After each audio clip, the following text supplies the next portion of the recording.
contente d'être ici aujourd'hui pour vous parler un petit peu de mon programme de recherche. J'aurais vraiment aimé ça voir des visages, là, mais je sens que vous êtes là. Puis n'hésitez pas si vous avez des questions là, tout le long ou sinon à la fin. Je ne vois pas des mains levées par contre, il va falloir que vous m'interrompiez si vous avez des questions. Alors, les objectifs pour aujourd'hui. Attendez, je vais juste. Voilà. Les objectifs pour la présentation aujourd'hui, puis je vais surveiller le temps parce que je pourrais en parler pendant une journée complète, je pense. Il va falloir que je me surveille. Alors, je vais commencer par définir c'est quoi une pratique clinique de faible valeur. Et je vais parler un petit peu des conséquences de ces pratiques-là pour notre système de santé et pour nos patients.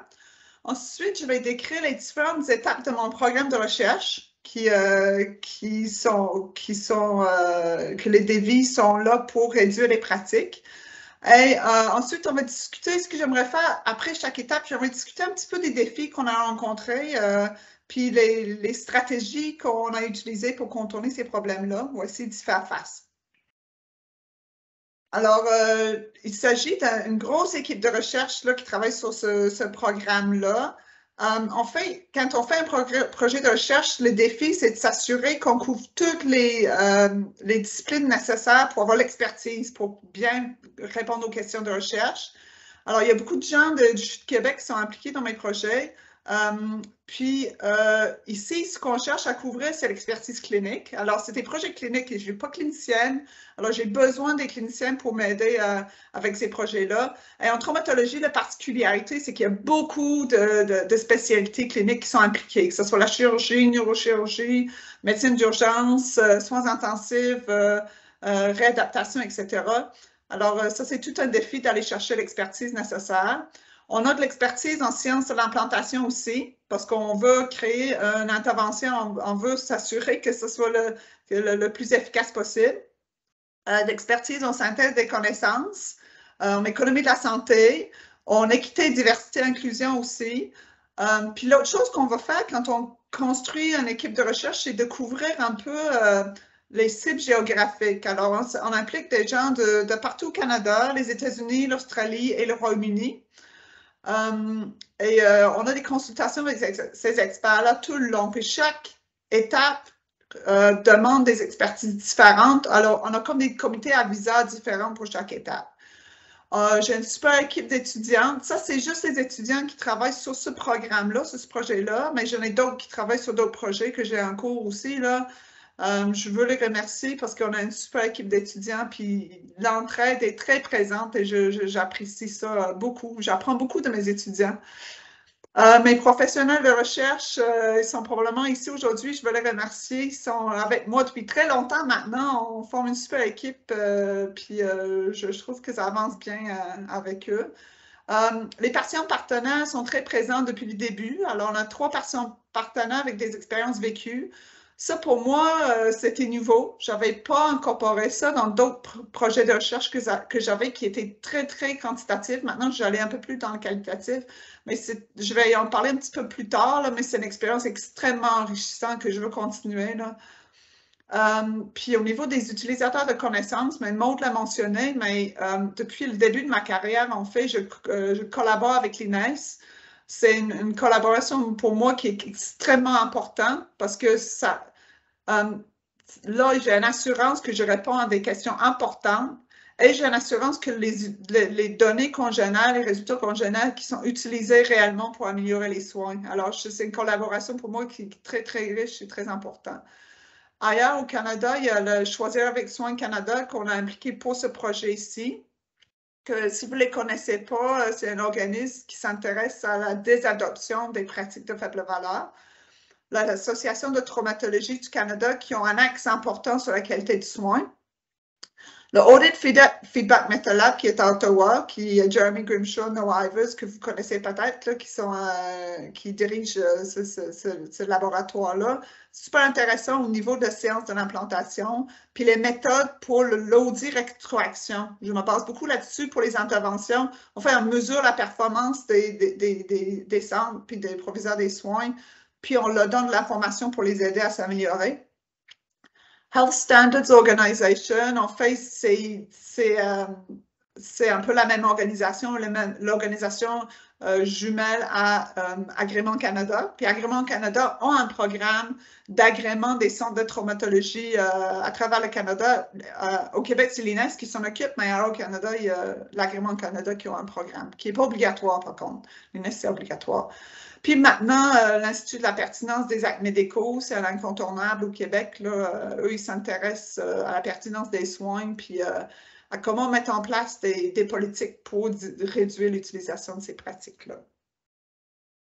Alors, ce programme de recherche-là, c'est financé par une subvention des Fondation des IRSC et une subvention projet, plus pour le volet économique.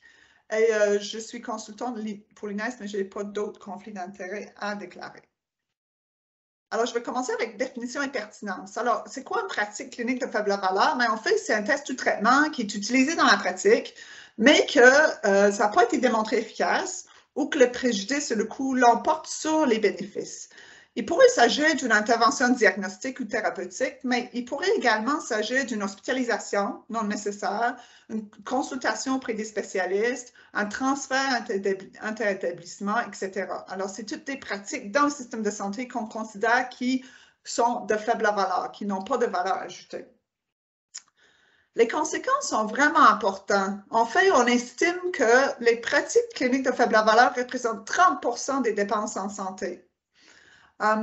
Puis, au Québec, ça représente, on estime 5 milliards de dollars, et c'est des données qui datent, là. Fait que vous voyez que les ressources monopolisées pour ces interventions-là, qui n'ont pas de bénéfice, ça met une pression énorme sur les ressources humaines puis les ressources matérielles de notre système de santé. Au niveau des patients aussi, il y a beaucoup de préjudices pour les patients de ces pratiques-là. Je vous donne un exemple, un patient qui est transféré dans un autre hôpital loin de chez eux quand ce n'était pas nécessaire, mais il va souffrir probablement de beaucoup d'anxiété, ainsi que sa famille, ça va générer des coûts, etc. Un patient qui est admis à l'hôpital ou qui reste plus longtemps que prévu, mais est exposé à des infections nosocomiales, un déclin fonctionnel, de l'imagerie qui n'est pas nécessaire, mais ça mène à une exposition à de l'irradiation qui peut augmenter le risque à vie de cancer, puis des chirurgies non nécessaires, mais ça génère des possibilités de complications post-chirurgicales. Souvent, les chirurgies sont associées à une perte de revenus parce qu'il y a un temps de récupération, etc. Donc, il y a beaucoup de conséquences et pour le système de santé et pour les patients. Maintenant, quand on regarde ça, on voit une belle opportunité parce que si on est capable de réduire ces pratiques-là, il y a un double bénéfice. Le bénéfice d'améliorer les issues cliniques pour les patients au niveau psychologique et physique, mais aussi de dégager des ressources pour notre système de santé puis de réduire la pression sur nos ressources humaines puis nos ressources matérielles. Alors, c'est ça qu'on va faire avec ce programme de recherche-là. En fait, la traumatologie, pourquoi la traumatologie? Parce que je travaille là-dedans depuis toujours, mais en fait, la traumatologie, c'est un milieu très propice aux pratiques cliniques de faible valeur parce qu'il faut qu'on prenne des décisions rapidement dans une situation d'urgence. Il y a beaucoup d'hétérogénéité dans le type de patient qu'on voit. Alors, ça peut être un patient avec un traumatisme crânien, un autre avec une fracture du fémur ouvert, un autre avec une blessure par balle à l'abdomen. Et ça peut être un patient avec toutes ces blessures-là. Alors, il y a beaucoup de multidisciplinarité dans les spécialités qui doivent être impliquées et dans le type de soins qui sont donnés. Alors, vous comprendrez que les options diagnostiques et thérapeutiques sont multiples, sont en compétition les uns avec les autres. Et tout ça, il faut que les choix soient faits dans une situation d'urgence. C'est vraiment un milieu propice, mais à date, avant le programme de recherche, ça a été très, très peu exploré. L'autre chose qui est intéressante avec la traumatologie, non seulement c'est un milieu propice pour les pratiques de faible valeur, mais c'est aussi un milieu très favorable à des interventions qui viseraient à désadopter ces pratiques-là.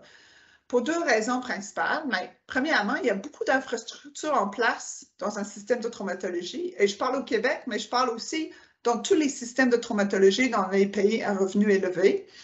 En fait, il y a des programmes de qualité normalement régional. Ici au Québec, c'est un programme provincial qui est basé justement sur l'audit rétroaction sur des indicateurs de qualité, là où on va évaluer la performance et on va redonner les résultats au centre pour qu'ils puissent agir sur ces résultats-là.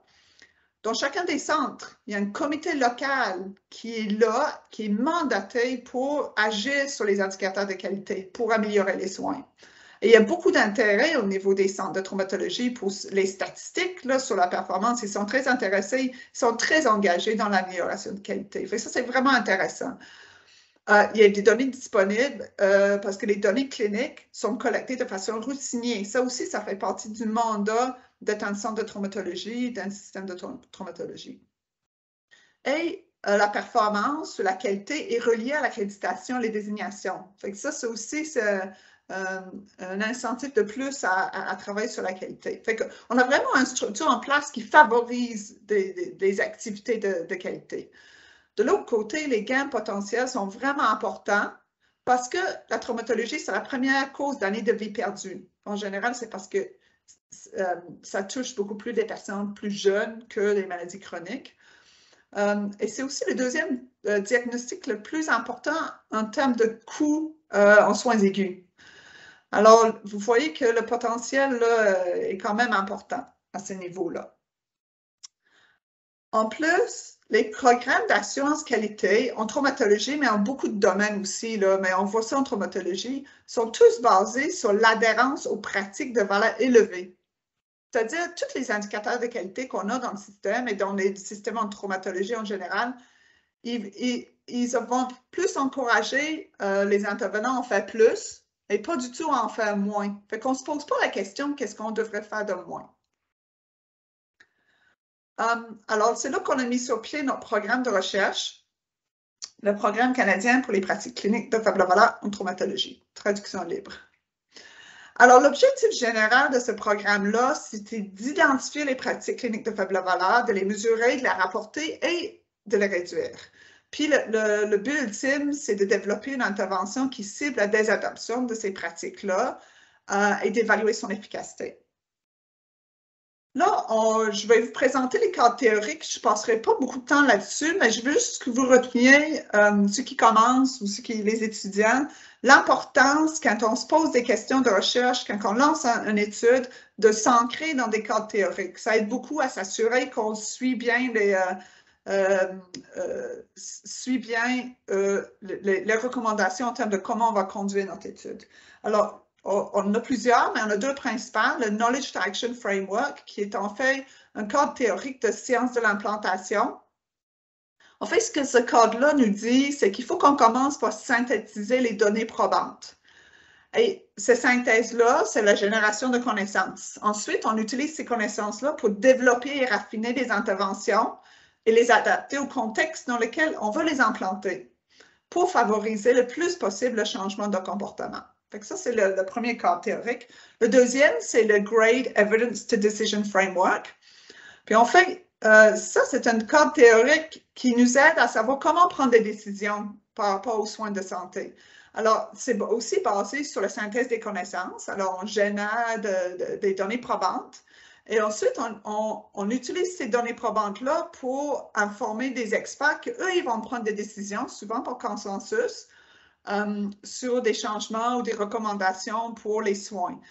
Dans notre cas à nous, c'était utiliser les données probantes et l'avis des experts pour émettre des recommandations sur les pratiques cliniques à cibler pour la désadoption. Alors ça, c'est globalement, c'était quoi notre programme de recherche. Je vais y aller chacune des étapes en plus de détails.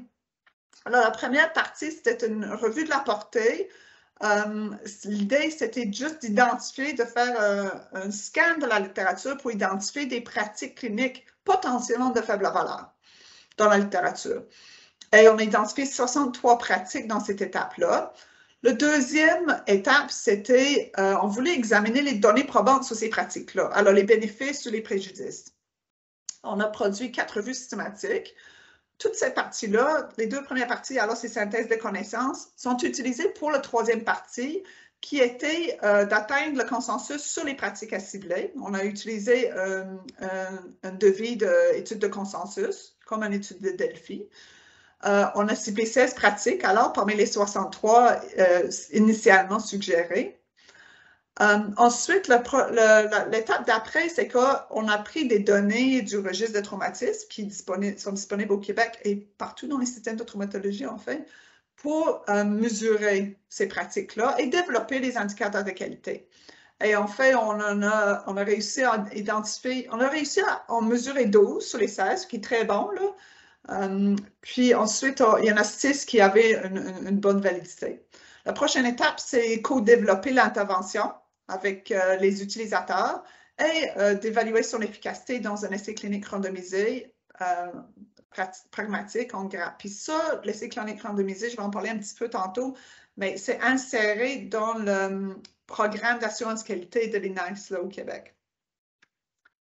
Alors, la phase 1, l'objectif était d'identifier les pratiques cliniques de faible valeur. Ça, c'est la revue de la portée. On a appelé ça notre Everest. C'était incroyable la quantité de travail qu'il fallait faire, mais ça servait de base pour le reste. C'était important de bien le faire.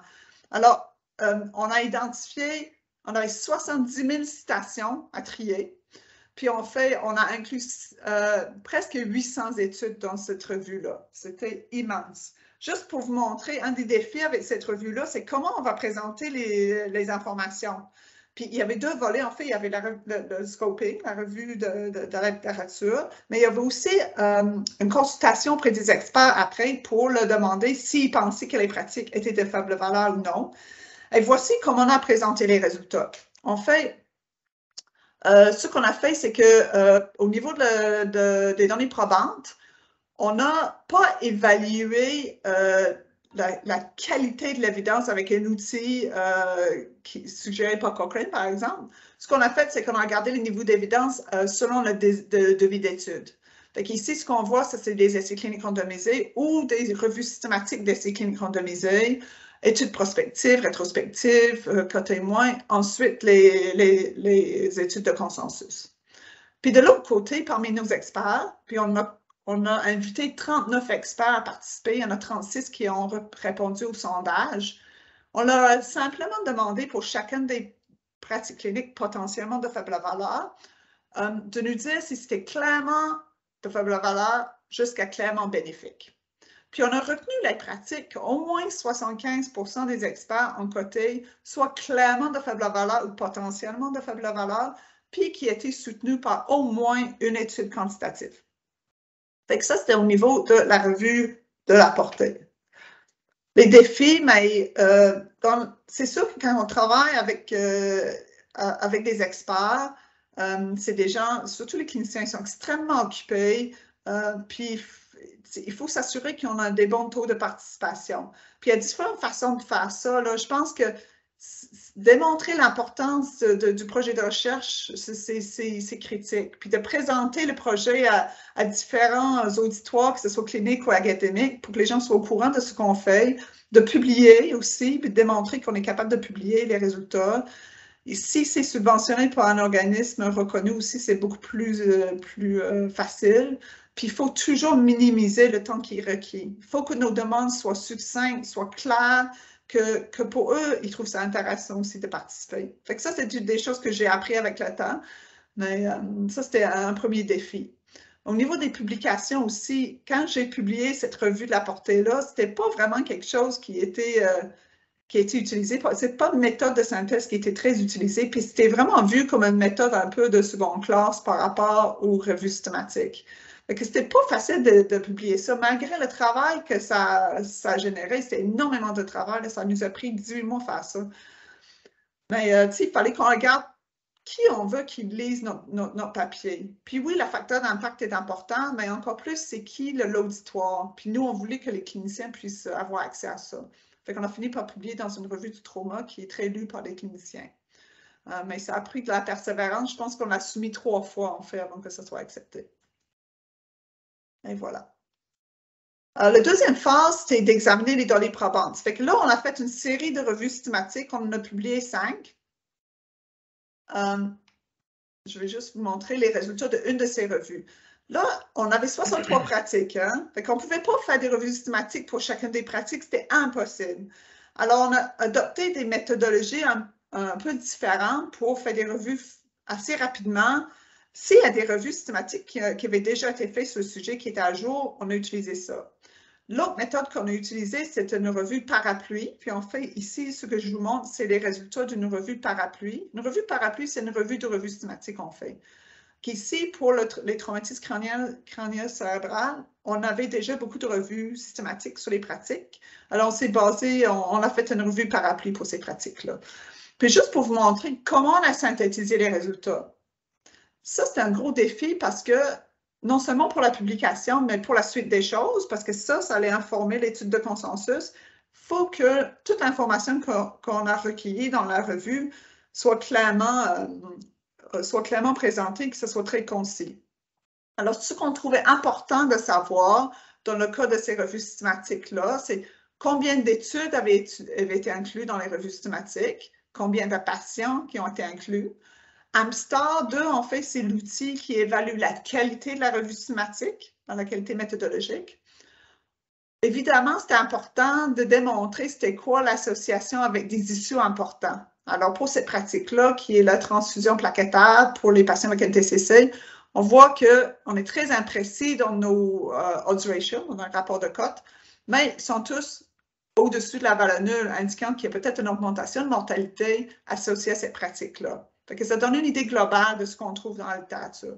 L'hétérogénéité dans les résultats, le nombre d'études inclus qui avaient un faible risque de biais, puis aussi le grade qui était rapporté dans les articles. Ça va bien? Vous m'entendez bien encore? C'était beau? OK. Alors, en termes de défis de solutions, je les ai mentionnés un petit peu, mais le volume des pratiques à évaluer, comme j'ai dit, c'était immense, fait qu'il fallait qu'on trouve d'autres stratégies. Une autre stratégie qu'on a utilisée, c'est qu'on appelle les revues rapides.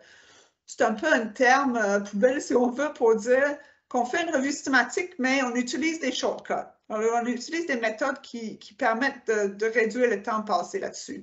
Alors, notre revue, ça peut être différentes méthodes. Soit on limite le nombre d'années qu'on regarde, que ce soit peut-être les 5 dernières années, par exemple, ou on limite le type d'études, que ce soit juste des essais cliniques randomisés. Des fois, c'est les revues. On prend juste des revues à impact élevé, puis etc., etc. Toutes sortes de stratégies, là. Fait qu'on a utilisé ça aussi pour notre revue en orthopédie. Puis la synthèse des résultats, comme j'ai dit, c'est tout un défi, ça. Puis pour savoir comment les présenter, il faut y réfléchir tôt, hein? Il faut que ce soit écrit dans ton protocole qui est enregistré. Mais on a consulté beaucoup la littérature pour voir comment on pouvait faire ça et notre comité avisa aussi. Mais tu sais, quand c'est une méta-analyse, c'est facile, tout est quantitatif, mais quand c'est une synthèse qualitative des résultats, c'est tout un autre défi de savoir comment présenter les résultats. La phase 3, c'était d'atteindre un consensus sur les pratiques cliniques à cibler. Ça, c'était, pour moi, probablement, c'est la phase la plus difficile, là, mais ça a très, très bien été. Il y a plusieurs façons d'atteindre un consensus ou de prendre des décisions pour des recommandations. Nous, on a choisi une méthode d'étude de consensus qui est un peu un Delphi modifié, si on veut. Puis on a utilisé les recommandations de RAND UCLA pour conduire cette étude-là. C'était alors une étude de consensus en 2 phases. On avait une première ronde qui était une ronde en ligne, où on envoie un sondage aux répondants, puis on leur a demandé de coter des pratiques. Puis une deuxième ronde qui était en présentiel. Oups, je reviens, je pense. Voilà. Alors, en fait, ce qu'on a fait pour ça, on avait 2 panels d'experts. Le premier, c'était des experts internationaux. Alors, on a invité des gens du Canada, Australie, États-Unis, Royaume-Uni, qui sont impliqués dans la recherche en traumatologie, qui sont des experts de contenu, mais des experts en recherche aussi, c'est des gens reconnus. Mais on tenait aussi à faire un deuxième panel avec des acteurs locaux. Alors, les gens au Québec qui sont impliqués dans le soin des patients, qui connaissent bien le système et les problèmes dans le système. Puis, on voulait faire ça parce que on voulait faire 2 panels à part parce qu'on voulait leur laisser la place pour s'exprimer aussi en français, c'était plus facile, mais aussi parce que le contexte local est très important quand on veut faire des recommandations. Et on voulait implanter notre intervention au Québec. C'était important de savoir comment c'était perçu ici. On avait aussi 3 patients partenaires qui étaient impliqués. On a fait des réunions au préalable avec eux pour vérifier que, pour leur expliquer un peu l'étude, pour regarder leur perception et leurs priorités pour les pratiques de faible valeur et pour préparer leur intégration dans le deuxième ronde qui était la réunion présentielle. Mais en fait, c'était en ligne, là, mais c'était un atelier virtuel. Puis je vais vous parler un petit peu des défis reliés à leur implication aussi. Fait que l'intervention, c'était un sondage web et, comme j'ai dit, le deuxième round, un atelier virtuel.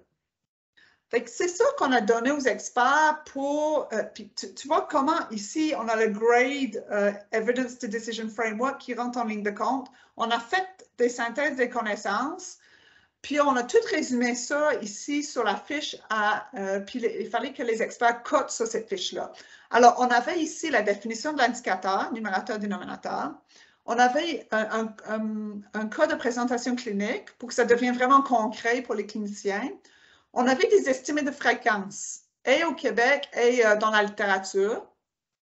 On avait aussi un résumé des données probantes. Alors ici, c'est un scan de la tête qui est répété chez les adultes avec un TCC léger, complexe. Alors, ce qu'on a vu chez ces patients-là, c'est qu'il y en a très peu qui avaient besoin d'une intervention neurochirurgicale. Alors, possiblement, le CT répété n'était pas nécessaire. Et on demande aux experts de coter. Alors, c'est une échelle de Likert à 7 catégories, de disagree jusqu'à agree. Puis, on leur demande de coter sur 4 critères. Puis, ces 4 critères qui sont reconnus importants pour des indicateurs de qualité. Il faut que l'indicateur adresse un problème important. Si c'est un problème qui n'est pas fréquent ou que ce n'est pas perçu comme important par les cliniciens, mais ça ne sert à rien de faire une intervention pour essayer de réduire. Il faut que ça soit soutenu par les données probantes, et c'est pour ça qu'on donne cette information-là. Il faut qu'ils puissent agir sur l'indicateur. Puis aussi, il faut qu'on soit capable de le mesurer. Fait qu'on leur a demandé de coter sur ces 4 critères-là. Alors, l'issue, c'était le cote sur ces 4 critères-là. On a retenu toutes les pratiques qui avaient un score médian de 6 ou plus.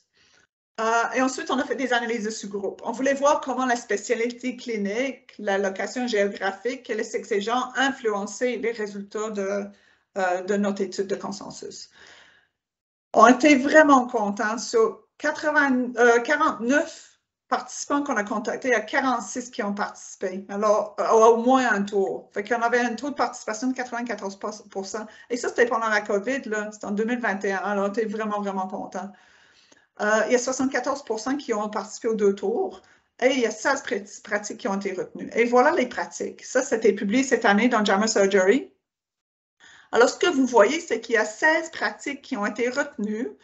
Il y a des pratiques sur l'imagerie initiale et répétée, sur les tests sanguins, sur les transfusions de produits sanguines, de chirurgie, de médicaments, de consultation auprès des spécialistes, d'admission à l'hôpital, d'admission aux soins intensifs. Alors, vous voyez que c'est des pratiques très variées. Il y en a 12, en fait, il y en a 11 qui ont été retenues par tous les participants. 2 supplémentaires qui ont été retenus par les experts internationaux, mais pas par les acteurs locaux. Puis 3 autres qui ont été retenus par notre panel d'acteurs locaux. Aussi, une autre pratique que je n'ai pas ajoutée ici, mais une autre pratique retenue par les patients partenaires. Puis ça, c'est la prescription des opiacés sans discuter des solutions de rechange ou des stratégies de sevrage. Il y a Mélanie Bérubé qui travaille actuellement sur ce sujet-là dans son programme de recherche. Alors, ça, c'est les résultats. Défis, solutions pour... Là, j'en ai mis beaucoup parce qu'il y en avait vraiment beaucoup des défis là. Comme j'ai dit, mousser la participation, j'en ai déjà parlé, c'est vraiment important qu'ils voient l'importance du problème, là, puis qu'on fasse beaucoup de démarches pour faire de la sensibilisation. Au niveau de la rétention, ben, il fallait que l'expérience soit agréable pour les participants, qu'ils aient l'impression qu'ils ont retiré quelque chose aussi de l'expérience. Moi, je peux vous dire que j'ai retiré beaucoup de notre réunion en ligne, c'était vraiment intéressant. Puis les commentaires qu'on a reçus, on les a utilisés pour développer notre intervention. Mais on a fait énormément de préparation. Je veux remercier mes professionnels de recherche puis les étudiants parce que je leur ai beaucoup consulté pour savoir les meilleures façons de faire l'activité. Puis ça a très, très bien été là, avec leur aide. Là. Puis je pense que c'était agréable pour tout le monde. La gestion du temps, c'était super important parce qu'on avait, vous voyez, on avait 63 pratiques. On n'aurait pas pu discuter de ces 63-là. Il fallait que j'en cible ceux qui étaient les plus prometteurs. Il fallait qu'on fasse une limite pas pratique, mais il fallait qu'on laisse les gens parler aussi. Fait que ça, c'était tout un défi de modérer ça. La communication, il faut que ce soit impeccable. Moi, je comprends ce que je fais. Je baigne là-dedans depuis 10 ans, mais les gens qui participent, il faut se mettre à la place, il faut vraiment bien expliquer parce qu'ils ne vont peut-être pas comprendre la même chose que toi. Alors, c'est de faire relire les messages, de beaucoup de pilotage aussi pour être sûr que c'est bien compris. L'intégration des patients partenaires, c'était extrêmement enrichissant. Là. Je suis vraiment contente de l'avoir fait, mais ce n'était pas facile parce que il faut les impliquer idéalement dès le début. Il faut prendre le temps de se préparer avec eux, de leur expliquer, puis c'est vraiment agréable à faire aussi. Là. Il faut adapter tous les matériaux. Alors, il faut traduire tout était écrit en anglais, puis tout était écrit pour les cliniciens. Alors, il fallait traduire et vulgariser tout ça aussi. Puis il faut s'assurer qu'ils ont de la place pour s'exprimer. C'est trop facile dans une réunion comme ça que quelques personnes, des médecins, des experts prennent beaucoup de place puis qu'il n'y a pas de place pour les patients partenaires. Alors, à chaque pratique, on leur a laissé de la place pour donner leur avis. Mais si c'était pas parfait du tout, là, j'ai appris avec ça. Puis pour les prochaines étapes, je pense qu'on va être meilleur, puis on va s'améliorer. Puis je les remercie beaucoup parce qu'ils nous ont donné beaucoup d'informations sur comment les intégrer de la meilleure façon possible. Pour la phase 4, je regarde le temps. Ah, c'est pas pire. On voulait développer et valider les indicateurs de qualité. Alors, souvenez-vous, on en avait 16. Et là, ça ne voulait pas dire qu'on pouvait les mesurer avec les données qu'on avait. Là. On s'est basé sur les données du registre des traumatismes. C'est un registre clinique. Alors, c'est beaucoup plus granulaire que, par exemple, les données médicaux. Puis, c'est collecté dans tous les systèmes de trauma. Alors, c'est des trucs qui sont reproductibles d'un système à l'autre. C'est ce qui est intéressant. C'est sûr que cette partie-là, c'était très quantitative, alors j'étais un peu plus à l'aise. Alors, ce qu'on a fait, c'est qu'on a développé des algorithmes. Alors là aussi, on a besoin de nos experts parce qu'on développe un algorithme pour identifier les cas de pratique de faible valeur dans la base de données. Mais il faut s'assurer qu'on identifie les bons patients. Alors, pour faire ça, on fait un espèce de prototype, on sort des listes de patients, on regarde les listes de patients avec nos experts, on ajuste, on recommence. Puis on fait ça de façon itérative jusqu'à ce qu'il n'y ait plus de changement. Ensuite, il fallait vérifier la validité de ces indicateurs de qualité-là selon 5 critères. On voulait regarder la fréquence, parce que si une pratique n'est pas fréquente, ça ne sert à rien de vouloir le désadopter. Il faut idéalement que ça soit discriminant.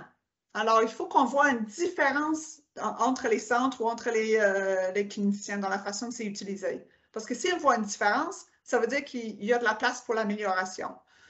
Idéalement, il faut qu'il y ait une validité de construit, c'est-à-dire qu'un indicateur de qualité sur une pratique soit corrélé avec une autre pratique. Validité prédictive, alors on s'attendait à ce qu'un hôpital qui utilise beaucoup de pratiques de cliniques de faible valeur ait peut-être des moins bons issues cliniques pour ses patients et plus d'utilisation de ressources. Et le forecasting, c'est juste pour dire que la performance d'un centre dans une période de temps devrait être corrélée avec sa performance dans une autre période. Alors, voici des scoops. Ça, c'est un PAN-scan, fait que c'est un TDN du corps entier chez des patients avec des blessures mineures ou isolées. Ça, c'est une recommandation de choisir avec soin. Je pense que c'est fait en collaboration avec l'American College of Surgeons. Alors, on ne recommande pas d'utiliser des TDN chez ces patients-là. C'est beaucoup d'irradiation, c'est beaucoup de coûts, c'est beaucoup d'utilisation de ressources humaines et c'est du temps perdu et beaucoup d'anxiété pour les patients. Alors, ce qu'on voit ici, c'est chaque point représente un centre hospitalier. Ici, c'est le système de traumatologie au Québec. Okay? Alors, au Québec, on a 57 centres hospitaliers qui sont désignés en traumatologie pour les adultes. Ça veut dire que si quelqu'un a un accident de la route, par exemple, on va faire en sorte que ce patient-là soit transporté directement vers un centre de traumatologie. Si c'est très loin, ça se peut qu'il soit transporté vers un centre primaire ou secondaire, c'est des plus petits centres. Puis ensuite, il va être transféré vers un centre plus spécialisé, qui sont ici les centres Level 1, Level 2, c'est des centres tertiaires, secondaires régionaux. Alors, ici, c'est nos 3 centres, je vais dire Level 1 pour ne pas vous mélanger. Les centres de niveau 1, c'est Sacré-Cœur, c'est Montreux-Géno, c'est l'Enfant Jésus. Okay? Puis les centres de niveau 2, c'est plus les centres Chicoutimi, Trois-Rivières et Sherbrooke. Okay? C'est des plus petites villes, mais quand même, ils reçoivent un grand volume, puis ils sont spécialisés dans les soins neurochirurgicaux, entre autres. Et ce qu'on voit que globalement, ça, c'est le pourcentage de patients qui ont reçu un PAN scan de faible valeur. Globalement, c'est très faible. C'est à peu près 2-3% de ces patients-là qui ont reçu un PAN scan. C'est très bon. Mais ce qu'on voit, par contre, c'est beaucoup de variabilité entre les centres. Il y a un centre ici que c'est presque 20%, tandis qu'il y a un centre ici que c'est juste au-dessus de 1%. Puis ça nous démontre qu'il y a une possibilité d'améliorer les soins à ce moment-là, cette variabilité-là. Fait que ça, c'est comment graphiquement on présente l'indicateur de qualité. Ça, c'est le TDM de la tête pour les TCC légers. Ici aussi, il y a comme un centre secondaire qui sort du lot, là, globalement, on voit que c'est beaucoup plus fréquent que le PAN scan. C'est à peu près 25% des patients. Fait que côté systémique, on a de l'amélioration à faire aussi, mais il y a certains centres qui ressortent. Il fallait avoir des critères pour évaluer la validité de ces indicateurs-là. On a regardé, comme j'ai dit, ces 5 critères-là, mais il fallait établir c'est quoi nos critères pour qu'on considère que la validité est élevée, modérée ou faible. Ça, c'était pas facile. On s'est basé sur la littérature, puis sur notre comité aviseur aussi pour ça. Et c'est ça que ça a donné. Ça, c'est une publication aussi cette année. Je pense que c'est ce mois-ci que ça a sorti dans JAMA Surgery. Puis, en fait, il y a 6 indicateurs qui avaient une validité modérée ou élevée sur tous les critères qu'on a regardés. Fait que c'est ceux-là qu'on retient pour les prochaines étapes. Au niveau des défis, solutions, j'ai discuté de beaucoup de défis pendant qu'on parlait, là, mais c'est sûr qu'au niveau de la qualité de données, c'est tout un défi. C'est des données d'une très bonne qualité, on les a évaluées, là, le registre, c'est vraiment bien fait. Mais des fois, des variables qui ne sont pas disponibles ou des variables qui sont collectées de façon différente d'un centre à l'autre, qui induit un biais d'information. Là, il faut bien connaître les données qu'on utilise. Nous, on est chanceux. Les gens qui codent sont à côté de nos bureaux. Puis, ma collègue Amina, c'est une experte dans les registres de traumatologie. Alors, on travaille là-dedans depuis très longtemps. On connaît les limites et les forces du registre. Ça aide énormément. Des fois, on a utilisé des proxys aussi là, quand on n'avait pas les données. Alors, on sait que ce n'est pas parfait, mais globalement, les différences entre les centres sont... ça démontre qu'il y a vraiment une différence de pratique. Le traitement des données manquantes, vous avez probablement tous eu à faire face à ça. Puis on a beaucoup regardé c'était quoi les mécanismes de données manquantes. Il y a une variable, entre autres, pour laquelle on a beaucoup de données manquantes, 50%, juste parce que ce n'est pas codé pour des patients, pour certains types de patients. Mais on connaît bien les mécanismes, on pense que c'est manquant de façon aléatoire, puis on a utilisé l'imputation multiple, puis on a fait des simulations pour vérifier si ça donnait des bons résultats. Puis, comme j'ai dit, les critères pour la validité, ce n'était pas évident. OK. Là, j'arrive à la dernière étape, ce qui est en fait d'évaluer l'efficacité d'une intervention basée sur ces indicateurs de qualité-là. On va faire, ce n'est pas fait encore, on a fait une demande de subvention pour cette étude-là. C'est un essai clinique randomisé en grappe. C'est un essai clinique pragmatique parce qu'on s'insère dans le programme d'assurance qualité de l'INES, comme j'ai mentionné. Alors, on va impliquer les 29 centres de niveau 1, 2, 3. Les niveaux 4, les volumes sont tellement bas. Les niveaux 4, c'est des centres comme les îles de la Madeleine, Gaspésie. Ils ne voient pas beaucoup de patients. Fait que c'est difficile de faire une étude avec des centres qui ont des petits volumes, là. L'intervention qui nous intéresse, c'est une intervention multifacette. Le co-chercheur avec moi là-dessus, c'est Mélanie Bérubé, que je pense qu'elle est ici aujourd'hui. Mais elle, c'est plus l'experte en qualitatif. Moi, je suis plus l'experte en quantitative. On fait qu'on forme une bonne équipe.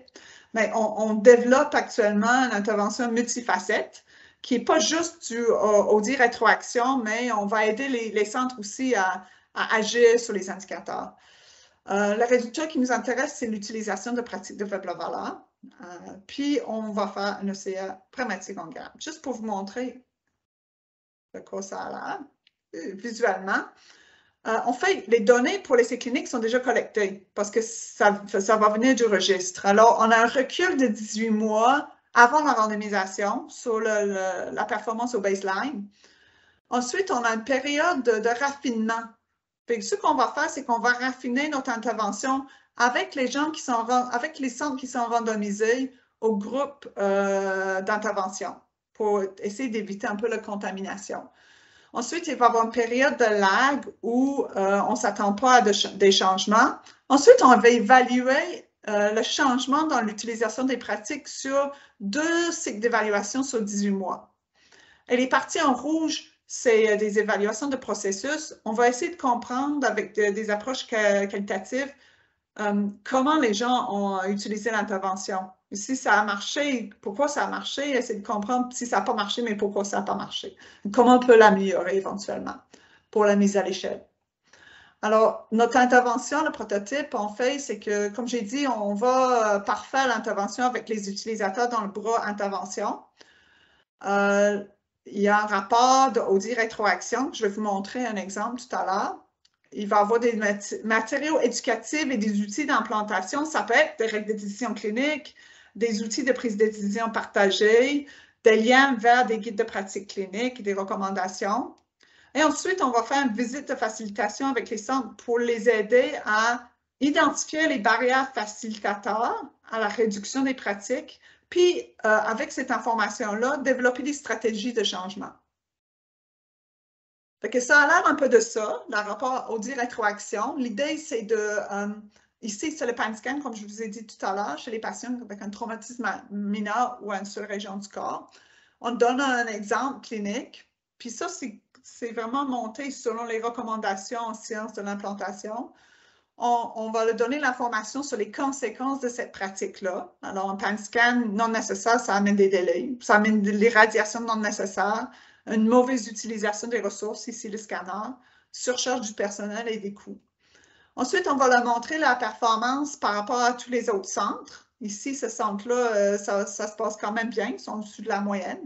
Il y a un message global qui leur dit quel genre d'action qu'il faut qu'ils prennent et une liste d'actions suggérées pour les centres qu'il faut qu'ils fassent des changements. Et eux, ils peuvent ajouter des choses à la liste aussi, là. Hey, oh, j'ai oublié les liens vers... il y a des liens aussi vers des ressources, là, des guides de pratique clinique, des outils de décision partagée, etc. Et ici, c'est un outil de révision de cas. Alors, on est capable de sortir une liste de cas qui ont été flagués pour l'indicateur. Alors, une liste de patients qui ont eu un PANSCAN qui n'auraient peut-être pas dû, puis eux, ils utilisent ça pour la révision de cas. Ouais. Défi, solution, mais je ne rentrerai pas dans les détails du groupe comparateur, mais on était un peu inquiet sur la contamination. Est-ce que le groupe qui ne reçoit pas l'intervention, s'il y a d'autres interventions qui ont lieu en même temps, comme par exemple des interventions de choisir avec soin ou de l'Institut de la pertinence des actes médicaux, etc., que ça pouvait contaminer.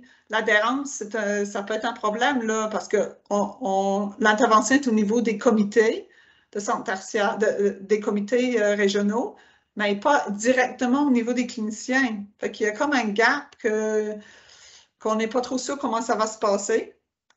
Puis au niveau de la pérennité puis la mise à l'échelle de l'intervention aussi. Mais le fait qu'on le fait de façon pragmatique, puis que c'est lié à un programme de qualité qui existait déjà, qui est très ancré dans le système, qui a fait ses preuves, je pense que ça va beaucoup aider. Fait que les impacts, mais on souhaite avancer les connaissances sur les interventions d'audit rétroaction. Si c'est efficace et rentable, parce qu'on va aussi évaluer le coût efficacité, je ne l'ai pas mentionné, là, mais on va le mettre à l'échelle au Québec et on espère ailleurs. Puis on espère que ça va mener à une réduction des événements indésirables pour les patients et les familles, mais aussi une augmentation de la disponibilité des ressources, diminuer la pression sur les ressources humaines et matérielles.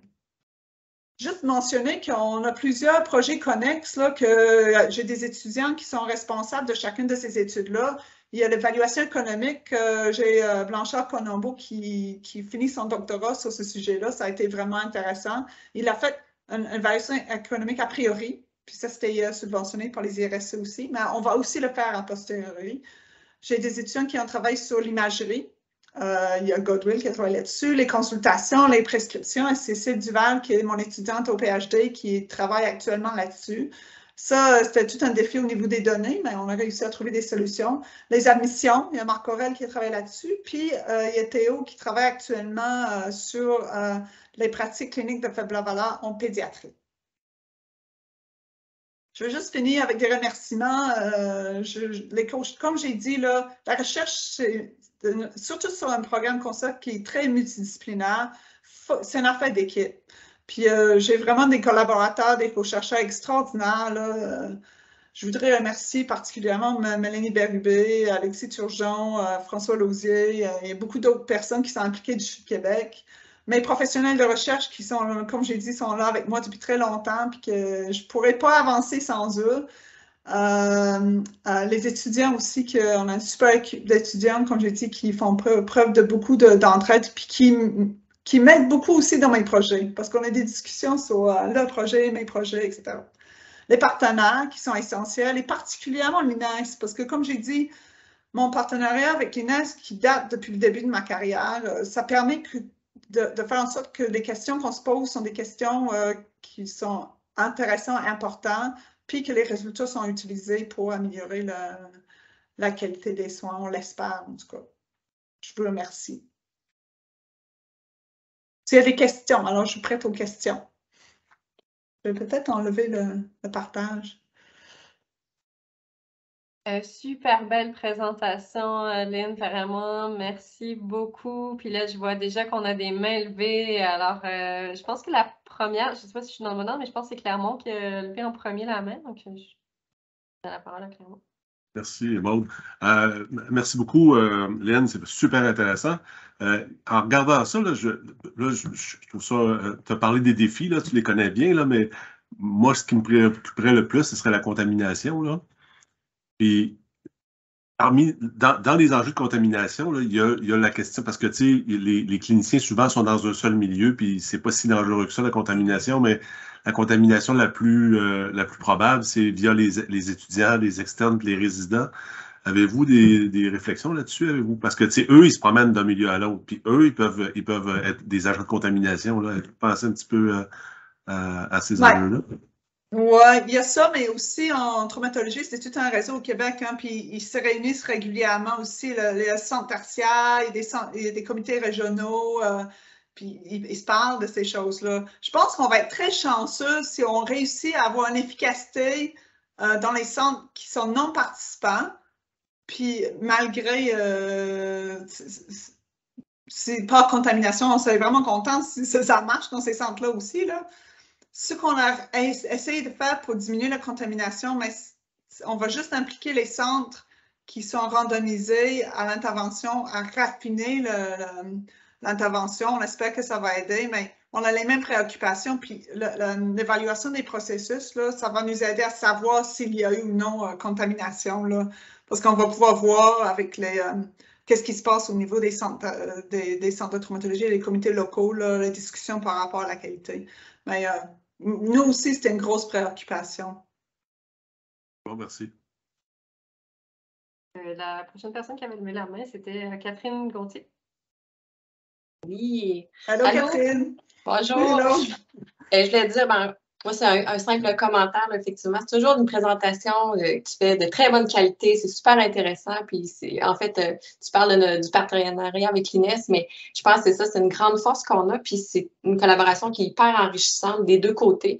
Puis, tous les travaux de vos équipes amènent vraiment une grande force, un appui à nos travaux, nous, quand on déploie dans le réseau. Puis, justement, là, on est en train de travailler à la mise en œuvre du 6e cycle d'évaluation de nos 59 centres désignés en traumato. Donc, on est en préparation justement des bilans de qualité, tout toute la logistique en arrière pour déployer ça auprès de nos centres. Puis on est très hâte. Puis je pense que justement, les pratiques à faible valeur, c'est quelque chose qui va être très attendu du réseau. Donc, il va falloir faire un choix parmi tous les merveilleux indicateurs qu'on a, parce qu'il y en a plusieurs, mais ça va être un autre défi. Mais je pense que ça va être très, très attendu dans le réseau. Donc, ça tombe à point finalement. Merci, voilà. Catherine. Merci. Sylvain? Oui, bonjour. C'est une super présentation. Je me demandais, dans l'identification des interventions là, à faible valeur, j'ai compris que c'était basé beaucoup sur ce que Choosing Wisely présentait. Avez-vous travaillé aussi de